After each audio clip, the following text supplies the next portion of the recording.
In this video, you'll learn how to change the reply to email address in Mailchimp.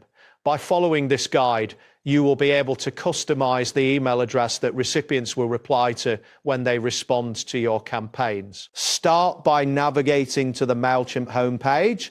Open your web browser and enter the Mailchimp URL in the address bar. Once the page loads, you should see the main dashboard displaying your account details and recent campaigns. This is the correct screen to begin the process. Next, locate the campaigns option in the main menu on the left side of the screen. Click on campaigns to access a list of all your existing email campaigns. After clicking, you will see a list of campaigns that you have created, which allows you to select the one you wish to edit. After that, identify the campaign where you want to change the reply to email. Click on the title of the campaign to open its details.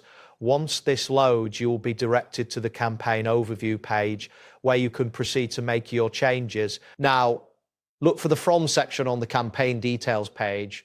Click on the From link to access the settings related to the sender information. This action will bring up options where you can modify the sender's email address and name. In the next step, find the field labeled Email Address.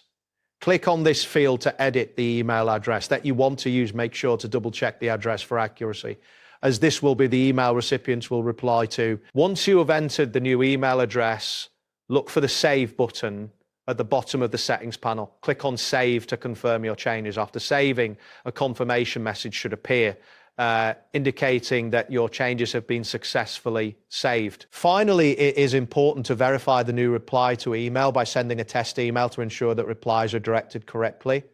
Additionally, consider the implications of changing this address, as it could affect how recipients communicate with you. Keep in mind that large campaigns may take longer to update depending on your internet speed and Mailchimp's server response time. That wraps up today's guide.